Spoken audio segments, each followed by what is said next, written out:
this session is going to be with pastors that have some diverse backgrounds. And then the next session will be with the members of the Council of Church Advisors and kind of get some of their experiences as well. And so instead of me going through and reading the introductions for each and introducing everyone, I'll just introduce them by name and then ask them to give a little bit of a background about themselves. So why don't we start with Reverend William Crtitzman. Good afternoon. Thank you. I am Will Crtitzman. I'm the senior minister of West End Collegiate Church, just down the street on 77th Street and West End Avenue. We are a part of the historic Collegiate Dutch Reformed Church in the city of New York, which is the oldest continually worshiping Protestant denomination in the country. We were founded in 1628 in what was then New Amsterdam. I am the 58th senior minister to serve West End Church. I am the 6th pastor of West End, and I'm the first openly LGBT member of clergy to serve this historic denomination, which is a denomination kind of in and of itself. It does participate in the life of two other denominations. Historically, we are part of the RCA, the Reformed Church in America. We predate the RCA, and we like to tell the story that we were instrumental in the RCA's founding. 3 years ago, the collegiate churches, along with 3 other parishes in New York, formed a partnership with the United Church of Christ, duly affiliating and forming an organization which is now known as the Reformed Association. So we participate in both congregations. Are there any RCA folk here? Nope. So the RCA is about to do what the Methodists did a couple years ago at our next General Synod when it comes to the issue of LGBT folk, their ability to marry and their ability to be ordained. This is creating some ripples in the denomination and a lot of concern within churches that believe in the personhood of all people. So we are actively working right now with the UCC and with other partners to really look at how to remain as open and accessible and welcoming to as much of God's diversity as we can. That's the end of my work. I'm Reverend Lenny Duncan. I was just struck by your comments. I just know as a black queer pastor, being the first anything sucks in church. And people don't treat you well, so know that already. My prayers are with you. I'd also like to take a moment right now to pause. There is a school in Santa Clarita where 5 children were just shot, 2 are dead. And so if we could just take a moment before we get to the business of church and actually be church for a second, and just pause for them.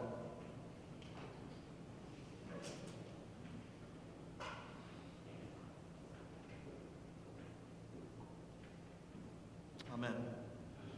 So my name is the Reverend Lenny Duncan. I am an ELCA, or Evangelical Lutheran Church in America pastor, currently serving in the East New York neighborhood of Brooklyn. Don't worry if you've not heard of East New York. It's the furthest end you can get before you hit Queens. We are traditionally known in our area mostly for the factories that are there, the NYCHA housing, and the fact that the mob used to dump the bodies right up the road.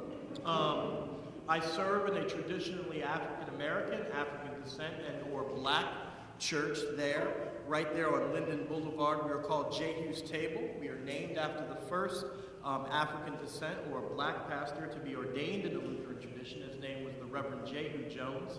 He was ordained here at the New York Ministerium at the time, and then sent to Philadelphia and launched a church right around the corner from Mother Emanuel. And the reason we named ourselves after that is because the Lutheran Church decided not to invest in Reverend Jehu Jones' ministry. It fell apart, and it was launching at the same time as Mother Emanuel, and at the time had the same attention. So you can think about where the historical track of where the African Methodist Episcopal Church went, right? And what happened with the whitest denomination in America, which is the Evangelical Lutheran Church in America. And in fact, the only denomination that is less diverse than us is the AME. So if they are the traditionally black church, well then you know what we are. And so when I was launching this new church, I named it Jehu's Table as kind of like I dare you to, again. And it was a signal that I wanted to see long-term investment in this community. We are a queer-affirming Black Lutheran church, which makes us very rare. They have a queer minister leading them, even though I'm in a heteronormative marriage. And we are serving an area with socioeconomic conditions that are sometimes daunting at best, and mostly dealing with trauma ministry. Most people in the neighborhood are traumatized by their conditions. Most of the problems are so complex that I don't even get a chance to sit and really reflect on my sermon or prepare for pastoral care. An example of that is a young woman who, disappeared and just fell off the face of the map. She had intellectual disabilities. The police didn't want to look for her. There were no family members we could contact for a missing persons report. And there has been a serial killer and a series of traffickers in the area that are unrecognized by New York City at large. So, in the midst of all that, we try to do good ministry and try and have a little bit of fun too. So, Thank you. And I'd like to introduce the Reverend Andrew Durbidge. Yes, my name's Andrew Durbidge. I'm currently the priest in charge of the Church of St. Luke and St. Matthew in Clinton Hill, Brooklyn. It's one of the, in the Episcopal Church, it's one of our 5 downtown Brooklyn churches. 180 years old. It's been pretty much an establishment church up until the 40s, and then became essentially a Caribbean church, Caribbean heritage church, and that's what the predominant congregation is at the moment. Just before I started there, for the last 4 years, I've been the real estate manager for the Diocese of Long Island. The Episcopal Diocese of Long Island covers Brooklyn, Queens, Nassau, and Suffolk County, and has about 135 parishes. And I was engaged as sort of the inaugural real estate manager because the trustees, which were essentially the deed holders for most of our property, were really struggling to understand how to manage this portfolio of properties and to find the resources to try and maintain them, and then to sort of even just to think strategically about what to do with all these things. So I've just handed that over to someone else now, which is great. I can go into full-time ministry, or a different type of ministry, I guess, parish ministry. But I'm walking into a parish that's just sold its development rights to the adjoining developer, and we now have to do a $6 million renovation of the church. It's a landmark building. $4.5 million of that has to go into the facade. And so, these issues of real estate and buildings just follow you around wherever you go, and especially for, I think, some denominations that have been around for a long time. We have these very old churches that are loved by everyone in the community, but no one in the community wants to pay for them. So we have to be innovative in how we deal with them, but we also have to be pastoral in how we keep the congregations from getting despairing about how they're going to take care of these buildings. So that was part of my role. So I'm pleased to have started the ball rolling for our diocese, and I think the real estate team is going to grow bigger because we have some mighty challenges ahead of us. Yeah, the Episcopal Diocese have some disproportionate number of landmark churches compared to a lot of other denominations. And finally, Reverend Cleotha Robertson. My name is Cleotha Robertson. I'm the senior pastor at Southview Presbyterian Church in the Bronx. The church is 95 years old. I've been there for 25 years. And we're in our current location. We've been in our current location for 61 years.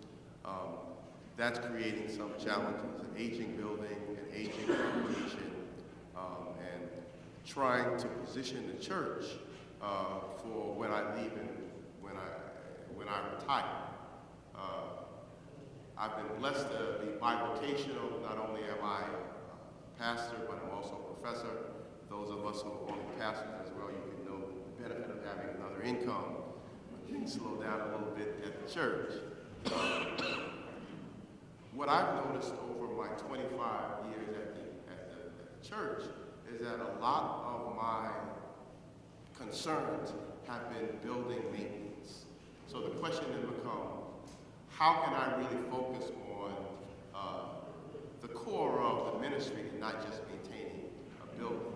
And so we're looking forward to developing property so that there's some passive income coming project, and so we can do things like evangelism, we can do things like justice ministries, some of them that we're already doing, but our hands are somewhat handcuffed by trying to make sure that the boiler is working. One of the things when you're a senior pastor, that's a way of just saying you're the only pastor. Is that and I've looked at folk come in and look at the boiler, and they look at me, and they're young enough really to be my son, and I could see the look on their face of looking at this 61-year-old boiler. What is this? And they look at me and say, Reverend, let me totally be honest with you. I don't know what to do with this. And so we're needing to get the boiler up for Sunday worship service. But the guy working on the boiler is about half the age of the boiler and has never worked on it before. And so my hope and my prayer now is developing the property, and that's what we're doing now, so that the next generation can do ministry with money in the bank and do what the Lord has really called us to do, which is more than just maintaining an aging building. Well, thank you. Was going to start with a question about the greatest challenges facing religious organizations today, but I think we're going to skip that for a moment because we've already covered quite a few of those challenges. And if we have a moment to come back to the boiler, I promise we will. So instead, I'm going to go to Reverend Crtitzman and ask you a question. You know, the collegiate church can trace its history back to the 1600s. And can you briefly share a little bit of that history, which I believe you just did, but how is it that you can take an organization from the 1600s and help to re-envision mission and ministry for a new era while still holding on to that tradition? Great questions. I've been thinking about two big areas of social research right now. One is this idea, it comes from the peace studies world, that is called the 200-year present. And it goes like this. Think of your earliest memory of being held by the oldest person that you would have known. Now think about the youngest person in your life right now, the church or your grandchildren or your children, and think forward to the year that they may die of happy old age. That's about a 200-year span. And that's 200 years of physical, like we've touched each other. That's not history from a textbook. That's our bodies have been in this. There is love, there is family relationships. Now that 200-year span for us includes the Holocaust, the victories and triumphs at the end of world wars, of Vietnam, of women's suffrage, of the LGBT movement. Slavery, American chattel slavery, is just before that 200-year period, but is a wound so deep, it's still part of us. And then we think about those youngest children that we don't yet know, and imagining the world that they are going to encounter. And that puts us right here in 2019 with 200 years of weight on our shoulders. And the historic institutions like churches, which I'm so grateful for all of our friends who have lifted up the phrase meaning making today as what we do. We are places where meaning is made, where people come together to ask the questions that have always been asked, and the answers will only be known in a world that is still to come. Those questions for who we are today are what call us to acts of stewardship, of carrying forward a legacy and a tradition that allows some nimbleness to let some things fall off the snowball that may not be so important anymore. We're largely settled that, yes, women should preach. They should be in our pulpits. The remnant of that history from 400 or 300 or even 100 years ago is one we are ready to let go of. But it's one that we carry forward now as we look to the stewarding of the church for what those youngest children that we hold now could imagine those fuddy-duddies back in 2019. So the greatest challenge, I think, for the church, and what I think about at West End, is that we have 5 generations of stakeholders in our congregations, 5 generations of differing values, mores, fashion, code, language, and we have to be present to each of them and make ourselves relevant. That's an act of perpetual translation. Translation is the act by which we explain an all-changing, constant, eternal God to an ever-changing, inconstant populace and saying, this matters to you, and I have the answer. So I'm grateful to my colleague Cleotha, who is a Hebrew professor down here, because we have to learn as many languages as we can in order to speak to as many people as we can. And what we've heard today about where the mainline denominations are shrinking, or that people aren't coming, that week over week participation rates fluctuate wildly. That's because we're not changing our language. We're not speaking in the ways that people are now speaking. This morning's first presentation was all about speaking in new ways, translation. So I think translation and carrying the weight of about 200 years of people that are important to us personally are what we need to be doing as a church in order to exist for another 200 years. That's great. Thank you. And Reverend Duncan, you're part of a congregation that's growing. And at Jehu's table, you're undergoing a redevelopment project. And one of the question I have is, you know, during this period of flux where you're going to be going through a redevelopment, you're going to be out of your home. That's for at least probably 2 years, probably 3 years during that process. How are you able to grow a congregation during a period of time where there's going to clearly be, you know, dislocation and the loss of the comfort of the home that everyone is used to? Yeah, I mean, so I don't know if we have any church planners in this crowd, but I think part of church planning is realizing that 9 out of 10 church plans fail, right? And being willing to fail incredibly for the kingdom of God. And just to go back, you know, the big thing for us is that the first question that you kind of skipped, you know, what I see the biggest problem in churches. I think the biggest problem in church right now is white supremacy and how it's systematized in mainline denominations. And the reason I bring that up is because we have to find new ways that, you know, with our congregation, right, it is mighty suspicious that the Lutheran Church was interested in us finally after land values went up in Brooklyn. All of a sudden, it was time to lift up black ministries in Brooklyn. But knowing that, and knowing the wave of gentrification that's happening in our area, right? And knowing that we have an opportunity to show the rest of the church how we can use some of these trends that we're seeing in ethical ways is how we're keeping the people there. So they're not fools.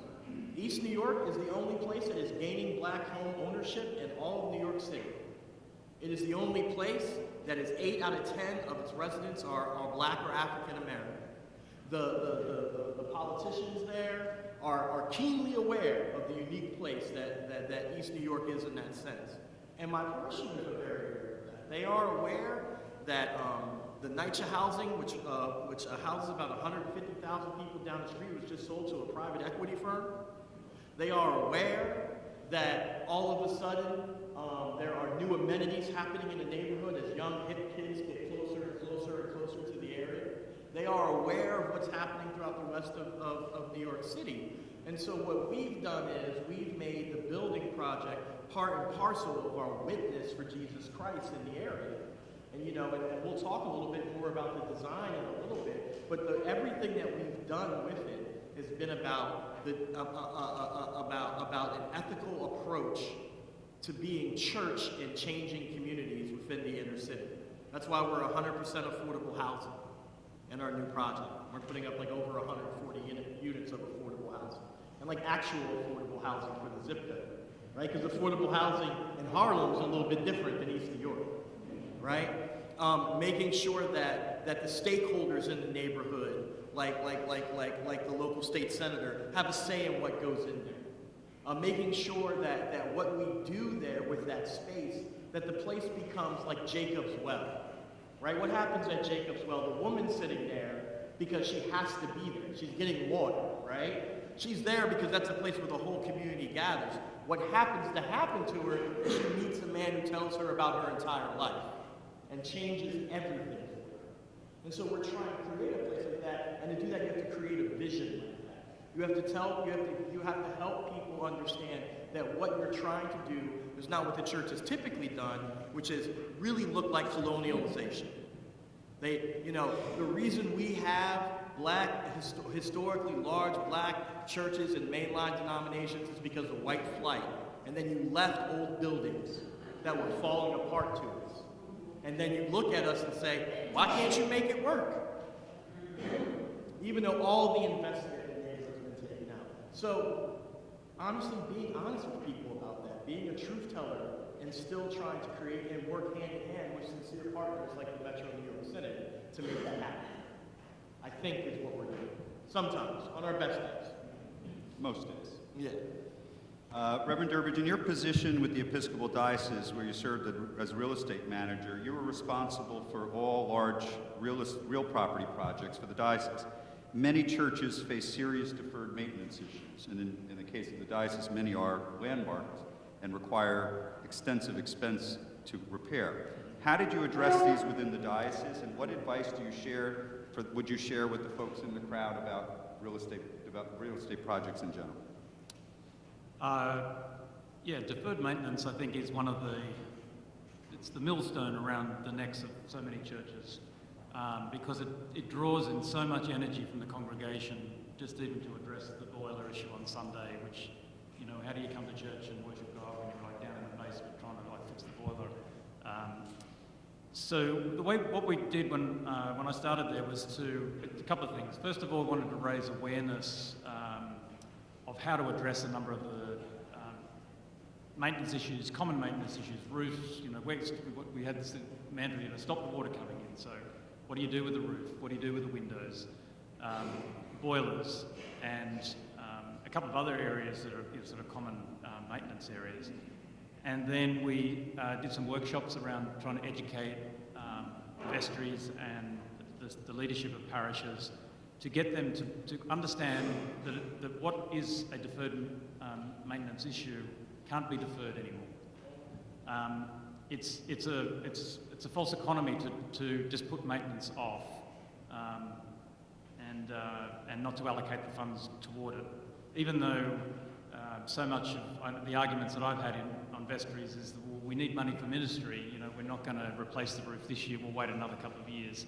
But then that just becomes a bigger and bigger problem. So rather than a $20,000 problem, it's a $50,000 problem, and it's caused a whole lot of leakage, which has affected other parts of the building, and it goes on and on and on. And so it became an issue. So education was a big part of trying to make people aware of that. I then I reported to our trustees, which we have 9 trustees that manage the investment portfolio for the diocese. And I said, we need to allocate a chunk of money every year as grants to parishes, $25,000 grants that parishes can apply for as a way of either covering the cost of a project or to seed fund a project. And it helped them. So over the couple of years that the program was put in place, it really gave people a sense that they could fix some of the problems because nearly everyone got a grant if they applied for it. And we looked at other ways. We had small loans and various other ways of trying to get the money together to help those parishes. And so things started to happen, which then sort of lifted the morale of the congregation, and they were able then to feel a sense of achievement in addressing some of their long-standing issues. As you said, we have a lot of landmark buildings, and we have tens of millions of dollars of deferred maintenance across most of our old properties. We have a property in downtown Brooklyn, just on its own, has a $30 million deferred maintenance debt, I guess. It has to be dealt with at some stage, and ceiling started to fall down one day, and all of a sudden, the church had to be closed. An emergency project had to be put in place, and it was a $1.5 million repair bill to keep this historic ceiling from collapsing on top of the congregation. And it's only that we're blessed with a large endowment that the trustees are actually able to step in and deal with that. Otherwise, that parish, the church would have just been closed and probably sold. So it's a multi-pronged approach to trying to tackle some of these things.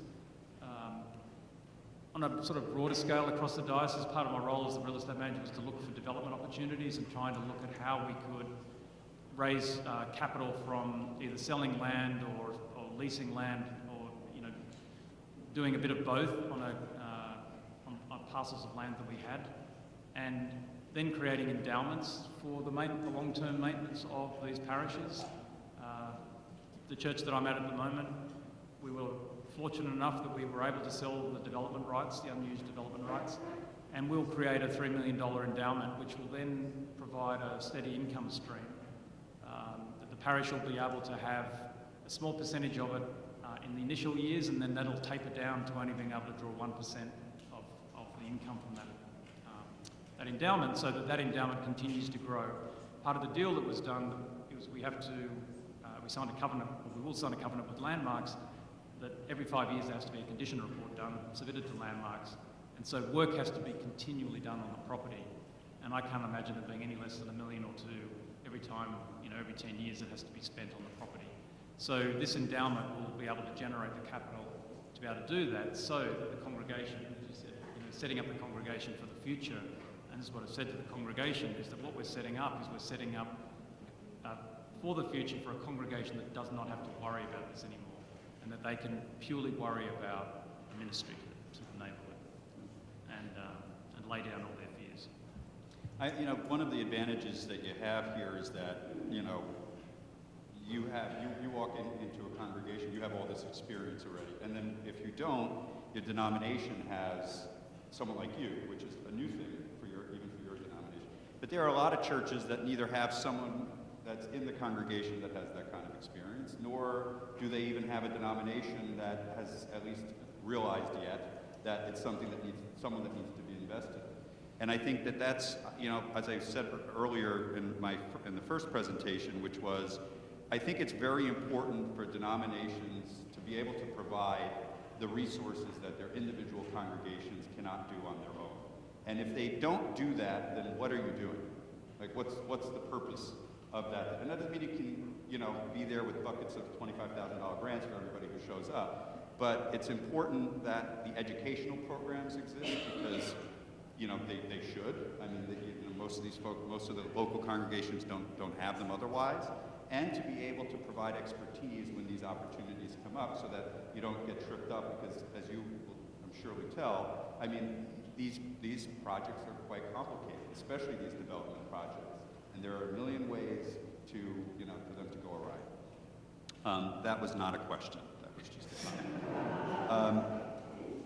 Reverend Robertson, your congregation is also undergoing a redevelopment project that involves the demolition of your existing building and the construction of a mixed-use affordable housing project, which includes a new church.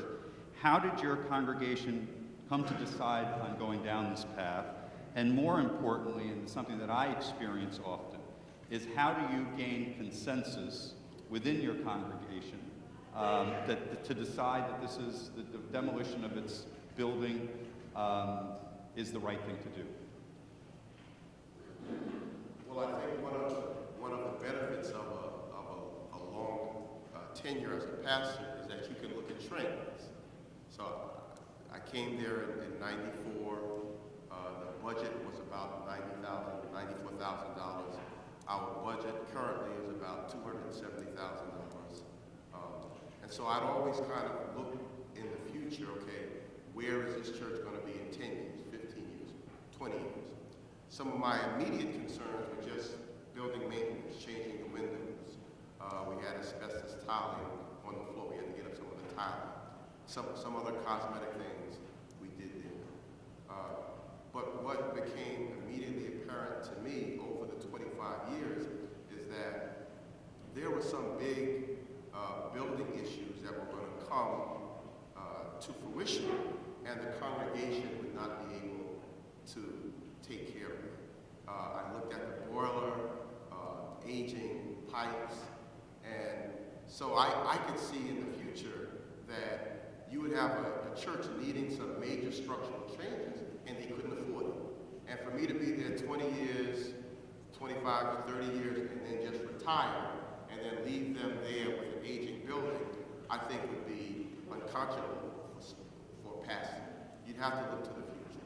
And so I was working on another administrative commission. I heard of Capel Barnett, Madeline Schoenfeld, and others.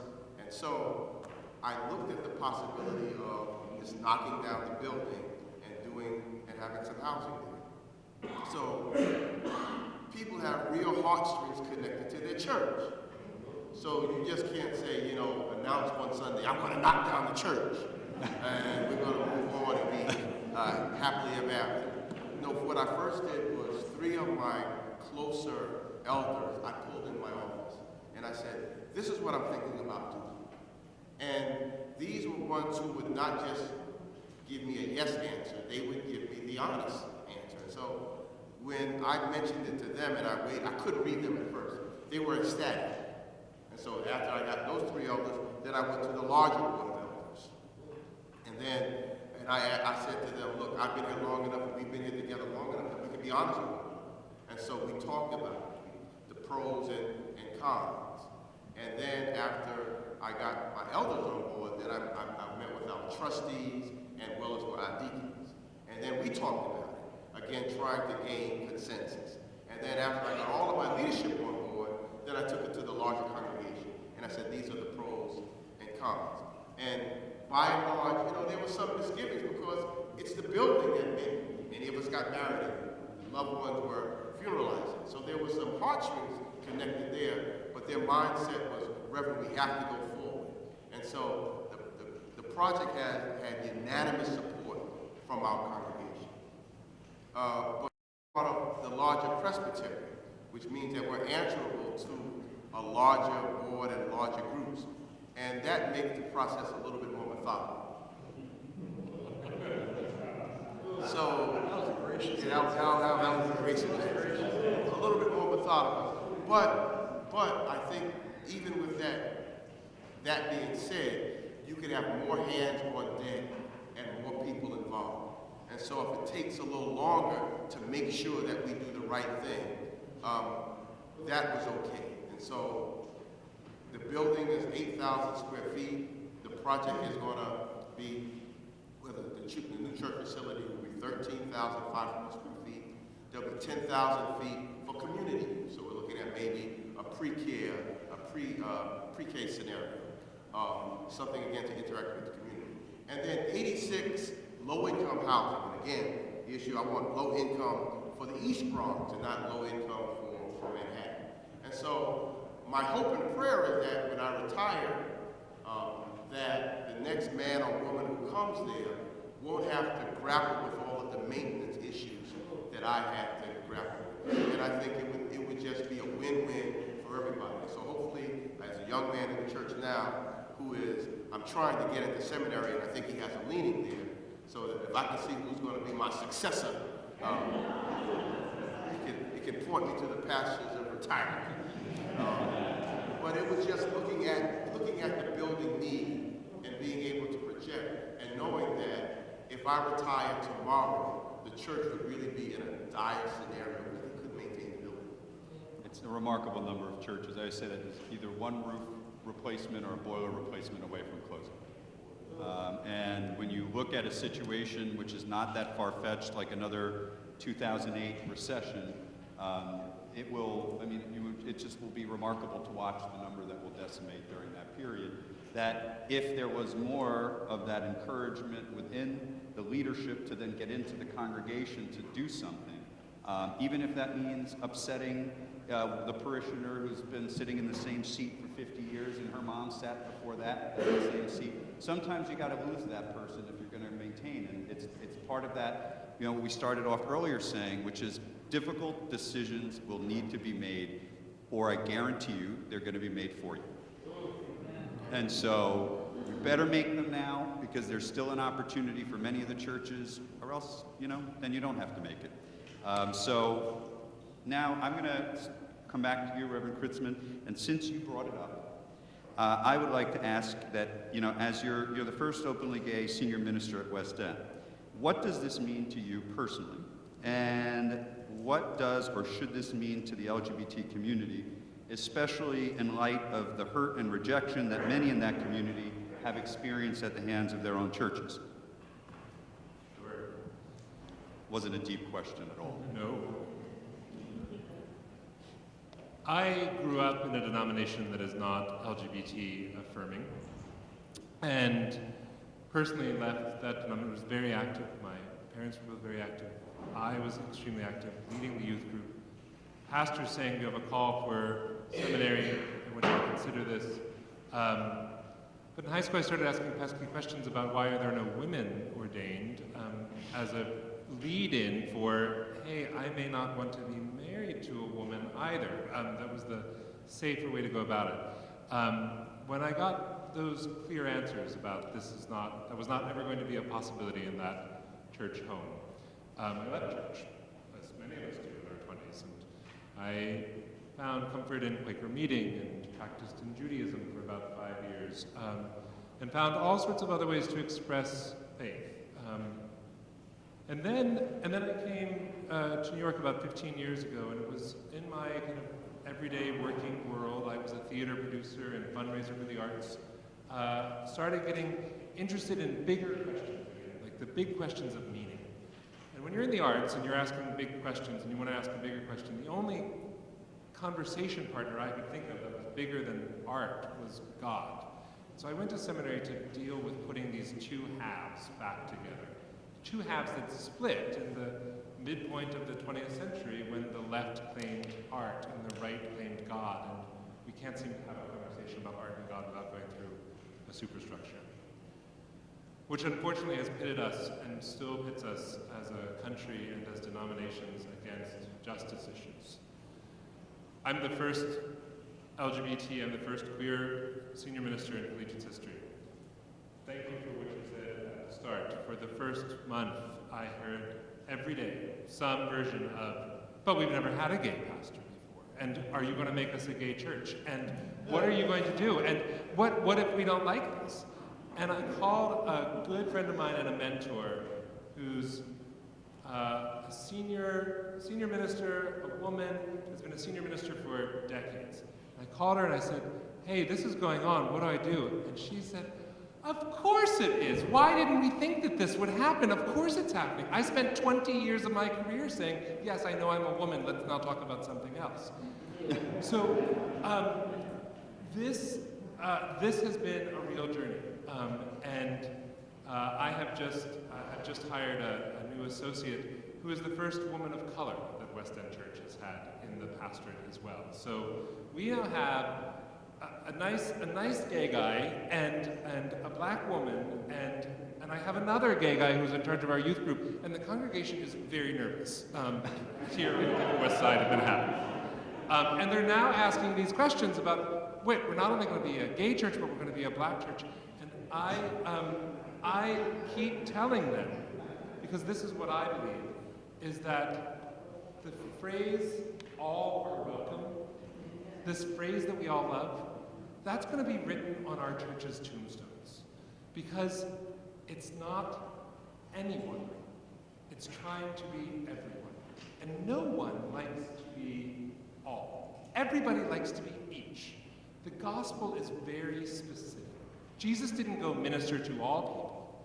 Jesus ministered to a woman in a well, a woman who was bleeding, a man in a tree that had a lot of money that Jesus said, hey, Zacchaeus, get down. We're going to come to your house and I'm asking you for money today. Jesus talked about specifics. And it's the specifics of the people that we have hurt and making those relationships right that is the hope of the church.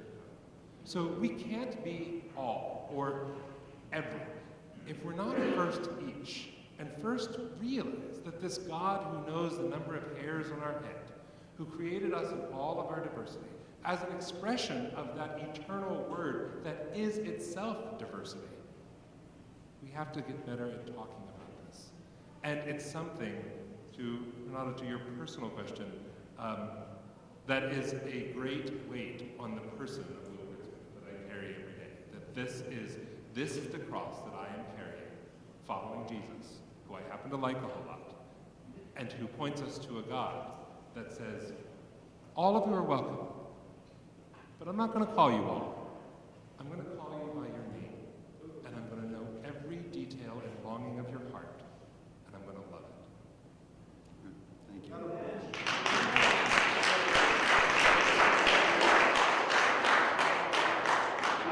Almost sad that my next question is about a development project. But it's going to you, Reverend Duncan, so I'm sure you'll be able to lighten it up for us. In the schematic design process, and this is an important one for many of the congregations that are going under redevelopment. It's crucial to determine kind of the parameters of what this new church is going to look like, what it's going to feel like, and a lot of that is based on the ministries that you intend to have in that church. And how did, of many of the churches I have the pleasure of working with, yours is the most, I would say, progressive in that view. And so how did you come to that? What ministries are, what's the look and feel going to be like? Yeah, so the look and feel is actually going to look more like a community center than it's going to look like a church. And in fact, the biggest argument I had with the folks was I shrunk the sanctuary and made the community area 3-4 times larger. And the reason I did that was because when we think about designing these buildings and what we're doing and what's good for the people of the community, I mean, any community, we have to take, every day we get a new report about how Christianity's dying and denominations are shrinking and woe is me and where's our endowments. And I was just over that, right? And so my whole thing is, if the church is going to die, then why don't we leave a lasting legacy for the communities that we're in? And not be so navel-gazing and worried about our mission. It's so funny, people who believe in resurrection are so definitely afraid of death right now. It's mind-blowing to me. It's become the new lectionary of the Protestant Church in America. And we bemoan this stuff in the first reading, and cry about our endowment in the second reading, and and so when we designed the place, we designed it so these people at my church could never afford to pay for a rostered minister ever. It's never going to happen. The amount it takes to even have a first-year pastor is well beyond their income limits. So we had to build in rental space and property in the midst of it that could be used by the community in ethical ways, but could also support the fact that they could never have a minister, right? They were never going to rule at all. My folks all tied 10%, most of them 15%. But for them, 15%, a lot of them is $60 a month, right? They are faithful givers. We talk about money and stewardship all the time. No one shrinks from those conversations. But the neighborhood socioeconomic conditions will never support someone who's trained the way, at least in the evangelical church in America, who wants to minister to be trained. And what they deserve, which is a good wage. The other part of that is that when we wanted to design a place that everyone in the neighborhood was naturally coming to and naturally walking in and out of, and was a touchstone for them in the neighborhood, and it's all about the next person up, right? Because I'm a church planner, I get bored in about 4 or 5 years and I want to go on, right? And do the next thing. The next person up. So we wanted to design a place that no matter who the minister is there, it won't rely on their charisms or their personality. The natural flow of the neighborhood, people start coming in and out of there, and really all that new person has to do is stand there and say, hey, by the way, I'm super glad you came to the urgent care center today, or I'm super glad you're renting the WeWork space we have in the back. We also do a thing here on Sundays, which you might be interested in, right? And so how do you create, like I call it, like I said earlier, like Jacob's Well, where the whole community is already naturally showing up through the doors, right? And use that as your ministry, your forward-facing evangelism, right? So showing a long-term commitment to the community.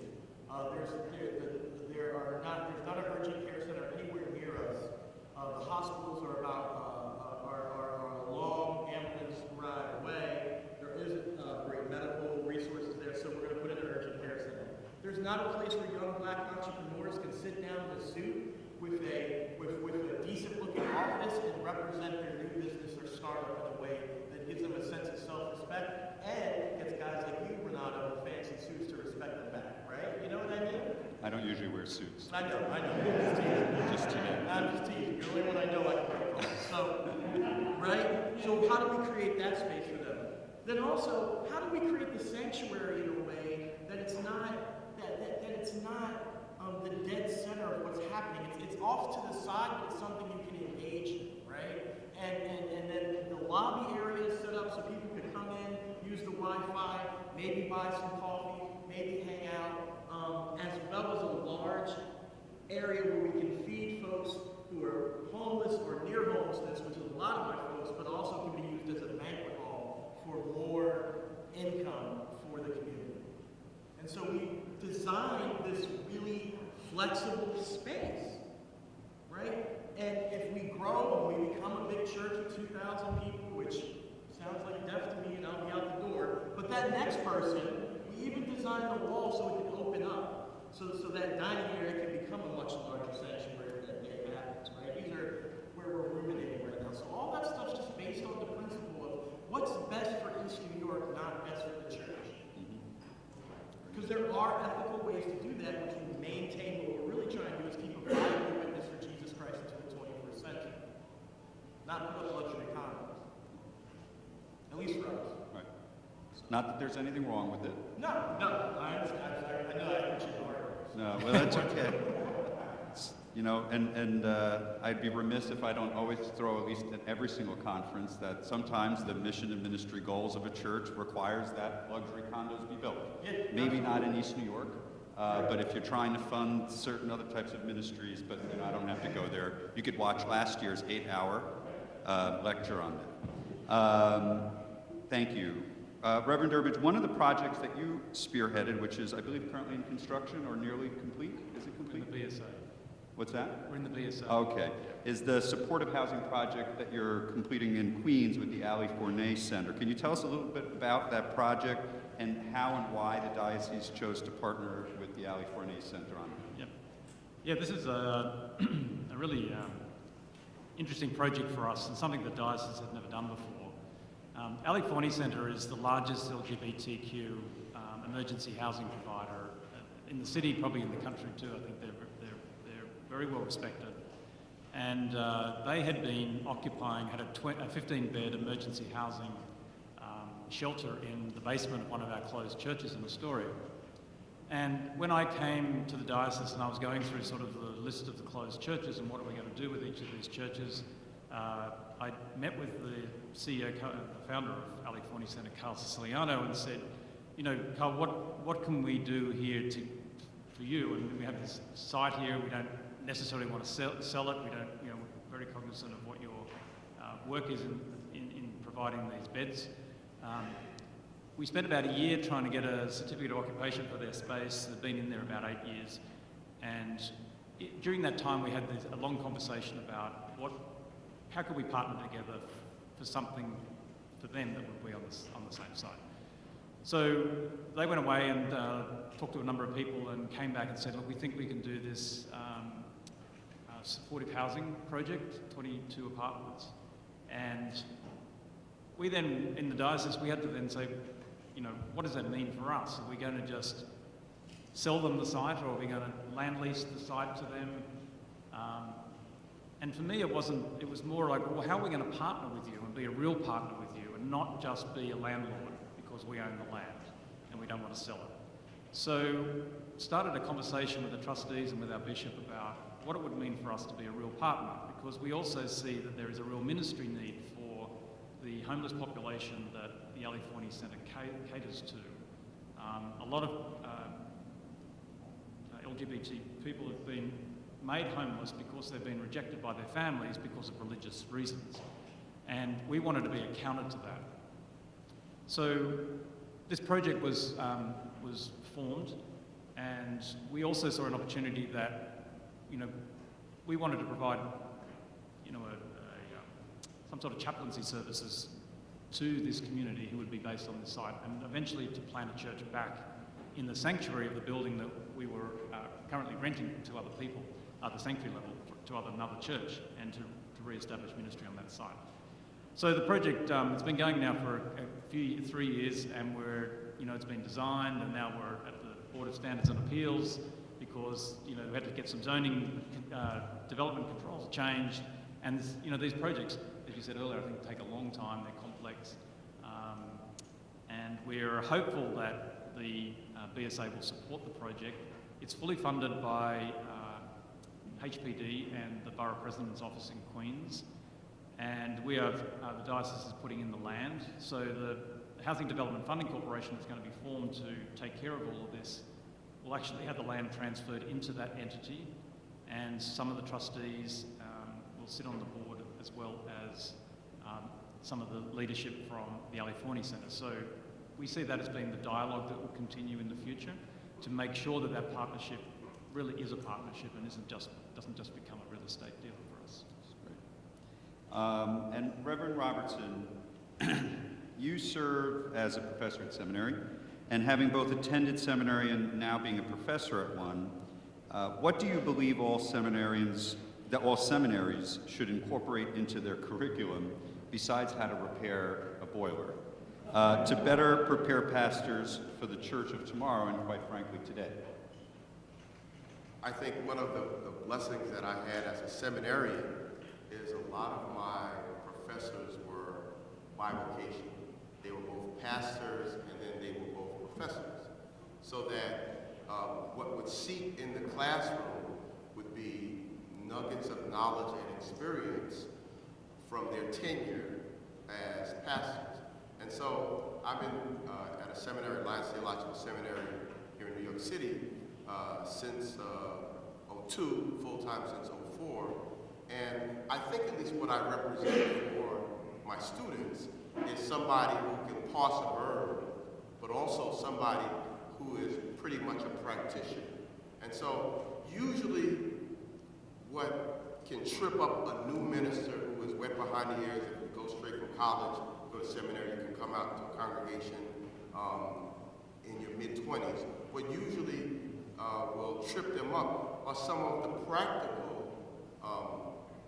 parts of ministry that you just might not have been prepared for. And so seminaries going forward, and I think some of them are doing that, I think Alliance does that, is preparing the students for some of the practical things, dealing with groups, knowing just what your personality type is, because that gets played out in the larger body of a congregation.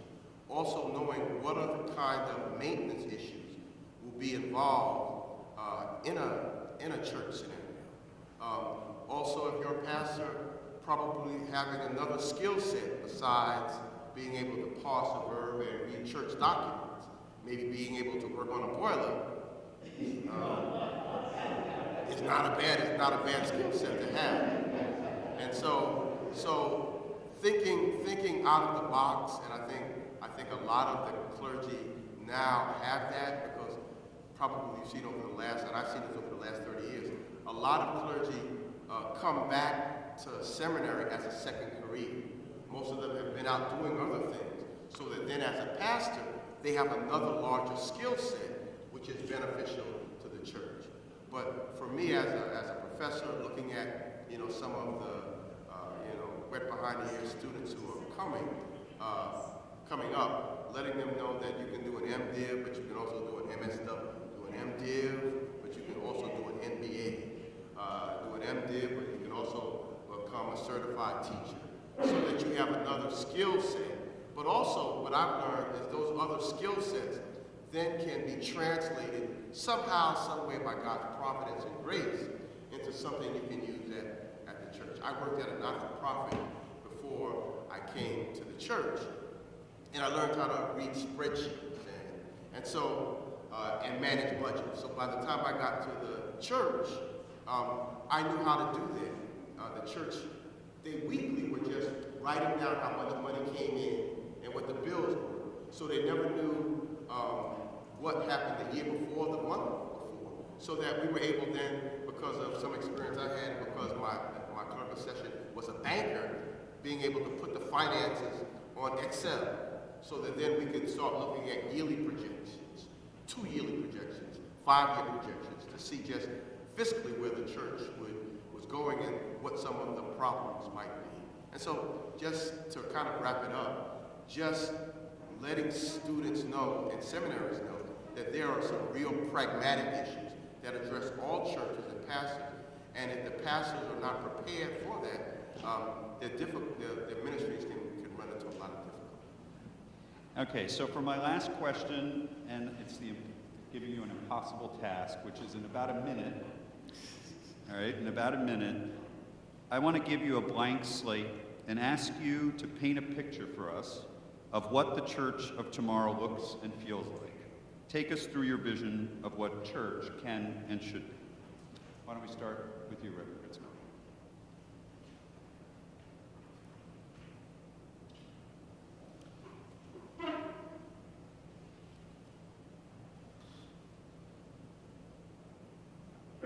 I want it to look like every other part of the world. I want it to look not separate. I want it to be ingrained in how we walk the sidewalks of this city, how we gather at dinner tables or soul cycle classes or working spaces. I want it to be the air that we breathe, the prayer that knows no ceasing, the comfort that holds us all, and the hope that we can lean on throughout all the days of our life, trusting that all of this is a gift. And our job is to tend it, to care for it, to share it, and to love it. I would say when we talk about church shrinking and all these things, if you look at the numbers, the abnormal numbers happened after World War II, and in fact, the church has contracted to its pre-World War I numbers. We're actually starting to reflect the historical church in this country, or at least in this continent, more closely over the next 30 years. And I think us becoming smaller, more nimble, more focused, and with those who actually want to be involved and are as culturally obligated to show up, I think the church in the future looks smaller, nimble, and awesome. I'm excited for the future of the church in a way that most of my peers may just think I'm a fool.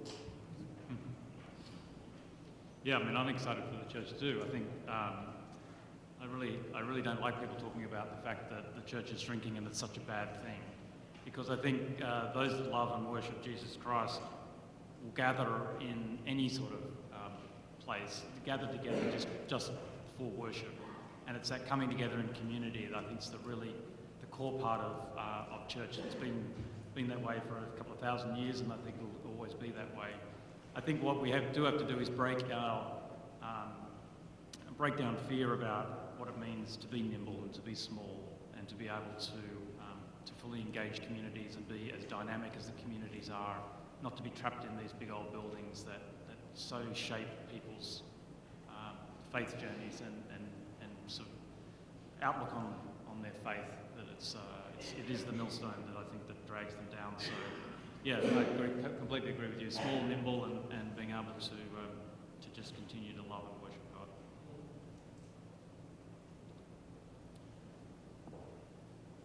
Wish list would be a church that clearly preaches and lives the gospel of Jesus Christ, so that somebody who hears the message clearly knows what the message is. Secondly, one that engages the community and touches the community where the community lives.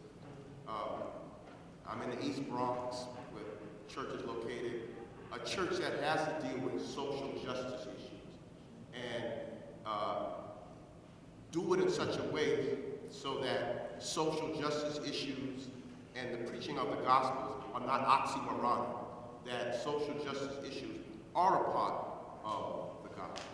And clearly to be light in a dying age, and in that sense you're distinct, but also to be salt in a dying age and that needs to be engaging. And so I'm excited about the possibilities that I hear here, that I'm a part of at Soundview Presbyterian Church, because again, I think the sanctuary might be a lot more smaller, but I like the fact that it's going to be a lot more engaging to the larger community. Aren't you happy you stayed?